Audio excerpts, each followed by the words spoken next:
తెలంగాణలో మరో ఎమ్మెల్సీ ఎన్నికకు నగారా మోగింది. హైదరాబాద్ జిల్లా స్థానిక సంస్థల ఎమ్మెల్సీ ఎన్నికకు షెడ్యూల్ విడుదలైంది. ఎమ్మెల్సీ ఎంఎస్ ప్రభాకర్ రావు పదవీకాలం ముగియనుండటంతో షెడ్యూల్ ఇచ్చింది కేంద్ర ఎన్నికల సంఘం. ఈ నెల 28న నోటిఫికేషన్ రానుంది. అదే రోజు నుంచి నామినేషన్లు స్వీకరిస్తారు. ఏప్రిల్ 4 నామినేషన్లకు చివరి తేదీ. ఏప్రిల్ 7న నామినేషన్ల పరిశీలన ఉంటుంది. ఏప్రిల్ 9న నామినేషన్ల ఉపసంహరణకు చివరి గడువు.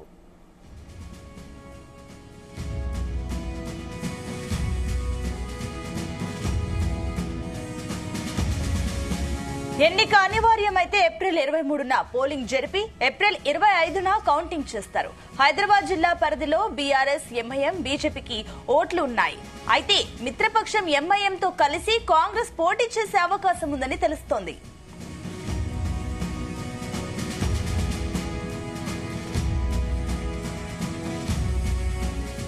రైట్, ఇదే అంశానికి సంబంధించి మరిన్ని డీటెయిల్స్ మా న్యూస్ చీఫ్ కోఆర్డినేటర్ రాధాకృష్ణ అందిస్తారు. Yes Radhakrishna. Good afternoon Sunita. Hyderabad local body MLC ఎన్నికలకు సంబంధించి ఎన్నికల సంఘం షెడ్యూల్ విడుదల చేసింది. 28 మార్చిన ఈ హైదరాబాద్ లోకల్ బాడీ ఎమ్మెల్సీకి సంబంధించిన నోటిఫికేషన్ రాబోతా ఉంది. ఏప్రిల్ 4వ తేదీ వరకు నామినేషన్లకు అవకాశం ఉంటుంది. ఆ తర్వాత ఏప్రిల్ 7న నామినేషన్ల స్క్రూటినీకి అవకాశం ఇచ్చింది. ఏప్రిల్ 9వ తేదీన చివరి వరకు నామినేషన్లు ఉపసంహరణకు గడువిచ్చింది. సో మొత్తంగా ఏప్రిల్ 23 నాడు ఈ ఎలక్షన్స్ జరగబోతున్నాయి. ఏప్రిల్ 25న రిజల్ట్స్ ఫలితాలు రాబోతున్నాయి. ఇప్పటికీ ఈ ప్రస్తుతం ఎమ్మెల్సీగా ప్రభాకర్ ఉన్నారు. అతని గడువు దాదాపుగా మే 1 కు అతనికి గడువు ముగుస్తా ఉంది ఎమ్మెల్సీగా. తదనంతరం కొత్తగా ఎమ్మెల్సీ రాబోతున్నారు. ఈ ఎమ్మెల్సీ ఎలక్షన్ సంబంధించి చాలా ఆసక్తికరంగా మారింది. హైదరాబాద్ పరిధిలో ప్రస్తుతం అధికారిక పార్టీగా ఉన్నటువంటి కాంగ్రెస్ కు సరైన లోకల్ బాడీకి సంబంధించిన పెద్ద సంఖ్యలో సంబంధించినటువంటి ఓట్లు లేవు. సో ఈ నేపథ్యంలో కాంగ్రెస్ ఏం చేయబోతోంది అని చెప్పేసి కొద్దిగా ఆసక్తికరంగా మారింది. ఈ యొక్క ఎమ్మెల్సీ సీటును కాంగ్రెస్ పోటీ చేస్తుందా లేకుంటే ఎంఐఎం కు ఇస్తుందా అనేది మాత్రం కొంత పార్టీలో అంతర్గతంగా చర్చ జరుగుతా ఉంది. ఎందుకంటే ఈ జిహెచ్ఎంసీ పరిధిలో హైదరాబాద్ పరిధిలో బీఆర్ఎస్ ఇటు ఎమ్మెల్యే పరంగా కావచ్చు, అదేవిధంగా మొన్నటి జిహెచ్ఎంసీ సంబంధించినటువంటి వాటిలో పూర్తి స్థాయిలో కొంత ఆధిపత్యం ప్రదర్శించింది. బీఆర్ఎస్ తర్వాత బీజేపీ కూడా అదే స్థాయిలో కొంత గ్రౌండ్ లెవెల్లో బీజేపీ కార్పొరేటర్లు కావచ్చు, ఎమ్మెల్యేలు, ఎంపీలు ఉన్నారు. సో ఈ నేపథ్యంలో కాంగ్రెస్ కు సరైన సంఖ్యాబలం లేకపోవడంతో కాంగ్రెస్ ఏం చేస్తుందన్నది ఇప్పుడు ఆసక్తికరంగా మారింది. బీఆర్ఎస్ రంగంలో దిగితే ఎలా ఉంటుంది, అదేవిధంగా ఎంఐఎం ఒంటరిగా పోటీ చేస్తుందా, బీజేపీ దిగుతుందా, ఇక పార్టీలు ఏం చేయబోతున్నాయని చాలా ఆసక్తికరంగా మారింది. ఎందుకంటే మార్చి 28వ తేదీన నోటిఫికేషన్ రాబోతోంది. సో మరోసారి ఇప్పటికే ఎమ్మెల్యే కోట అయిపోయింది. ఇప్పుడు నెక్స్ట్ లోకల్ బాడీ హైదరాబాద్ సంబంధించి ఎమ్మెల్సీ రావడంతో చాలా ఆసక్తికరమైనది. మరో ఎన్నికకు ఇప్పుడు హైదరాబాద్ వేదిక కాబోతోంది. సో ఇది చాలా ఆసక్తికరంగా మారుతోంది. కాంగ్రెస్ ఒకవేళ ముందే రంగంలోకి దిగకుండా ఎంఐఎం కు అవకాశం ఇస్తుందా, ఎంఐఎం కు సహకరిస్తుందా అనేది మాత్రం కొంత వేచి చూడాల్సి ఉంది. బీఆర్ఎస్ మాత్రం కొంత పోటీలో నిలబడే అవకాశం స్పష్టంగా కనబడతా ఉంది. ఎందుకంటే ఇక్కడ మెజార్టీ హైదరాబాద్ సంబంధించి మెజార్టీ ఎమ్మెల్యేలు ఉన్నారు ఇక్కడ జిహెచ్ఎంసీ పరిధిలో.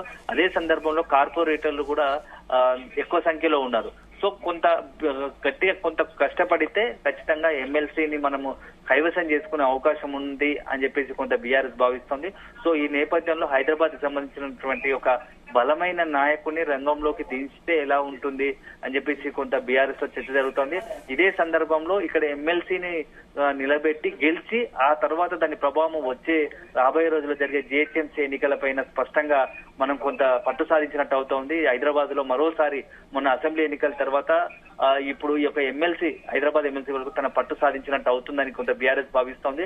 దీని ప్రభావం వచ్చే జిహెచ్ఎంసీ ఎన్నికల్లో కూడా ఉంటుందని చెప్పేసి ఆ బీఆర్ఎస్ అనుకుంటుంది. ఇదే సందర్భంలో బీజేపీ కూడా ఇదే తరహా వ్యూహాలు పన్నుతా ఉంది. ఎందుకంటే కార్పొరేటర్లు పెద్ద స్థాయిలో ఉన్నారు, ఇక్కడ నుంచి కేంద్ర మంత్రి, అదేవిధంగా ఎంపీగా ఉన్నారు. సో మొత్తంగా కూడా కొంత తాను కూడా పొలిటికల్ గా ఇటు ఎమ్మెల్సీలో రంగంలోకి దిగితే ఎలా ఉంటుందని చెప్పేసి కొంత చర్చ 3 రోజుల్లో ఈ పార్టీలకు సంబంధించి ఎమ్మెల్సీ ఎన్నికల విషయంలో ఎలాంటి వ్యూహాలు అమలు చేస్తాయి, ఎవరు రంగంలో ఉంటారు, ఎవరు రంగంలో ఉండరు, పోటీలో ఉంటారు అనేది మరి 2-3 అతి కొద్ది రోజుల్లోనే ఇది తేలిపోతుంది. సో మొత్తంగా మాత్రం మరొకసారి ఎమ్మెల్సీ ఎన్నికల విషయంలో హైదరాబాద్ స్థానిక సంస్థల ఎన్నికలు కొద్దిగా హాట్ గా మారబోతున్నాయి. హైదరాబాద్ బేసిక్ గా జరిగే ఎన్నికల్లో ఏ పార్టీకి ఎంత బలం ఉంది హైదరాబాద్ పరిధిలో అనేది కొంత ఎమ్మెల్సీ ఎన్నికల ద్వారా నిరూపితమయ్యే అవకాశం స్పష్టంగా కనబడుతుంది. రాధాకృష్ణ, అయితే మీరు అన్నట్లుగా ఒకవేళ మిత్రపక్షం ఎంఐఎంతో కలిసి కాంగ్రెస్ పోటీ చేస్తే గనక ఎవరు బరిలో నిల్చునే ఛాన్సెస్ ఉన్నాయి? అంటే ఖచ్చితంగా ఇప్పుడున్న పరిస్థితుల్లో ఎంఐఎంతో ఫస్ట్ తొలి దఫగా చర్చలు జరిపిన తర్వాత ఎంఐఎం ఆలోచన కాబట్టి, ఎందుకంటే ఎంఐఎం ఇప్పటికే 7 దాదాపు అసెంబ్లీకి సంబంధించి 7 ఎమ్మెల్యేలు ఉన్నారు, అదేవిధంగా ఎంపీ ఉన్నారు, కార్పొరేటర్లు ఉన్నారు. సో వాళ్ళే ప్రస్తుతం కాంగ్రెస్ కు బలం లేదు కాబట్టి తామే రంగంలోకి దిగుతాం, మీ మద్దతు ఇవ్వండి అని చెప్పేసి ఎంఐఎం కోరే అవకాశాలు కూడా లేకపోలేదు. అదే సందర్భంలో కాంగ్రెస్ కూడా కొంత తమకు ఇక్కడ సరైన సంఖ్యాబలం లేకపోవడంతో ఎంఐఎం కు మద్దతు ఇవ్వడమే సమంజసము. ఎందుకంటే మొత్తం పోటీలో ఉండి ఓడిపోతే దాని ప్రభావం పార్టీ పరంగా తీవ్రంగా ఉంటుంది. దాని ఎఫెక్ట్ రాబోయే రోజుల్లో జరిగేటువంటి జిహెచ్ఎంసీ ఎన్నికలు కావచ్చు, హైదరాబాద్ బేసిక్ లో జరిగే ఎన్నికల పైన కూడా కొంత ప్రభావంగా ఉంటుంది అని చెప్పేసి కాంగ్రెస్ భావిస్తుంది. ఇదే నేపథ్యంలో ఇప్పుడున్న పరిస్థితుల్లో ఎంఐఎం కు మద్దతు ఇస్తే సహకరిస్తే సరిపోతుంది. ఇక్కడ పూర్తి స్థాయిలో సంఖ్యాబలం లేదు కాబట్టి ఎవరికి సహకారం ఇవ్వాల్సింది కాబట్టి అది ఎంఐఎంకి ఇస్తే మిత్రపక్షంగా ఉంటుంది. సో హైదరాబాద్ బేస్డ్ గానే ఆలోచన కాంగ్రెస్ ఉన్నట్టుగా తెలుస్తా ఉంది. Sunita. Right Radhakrishna, thank you.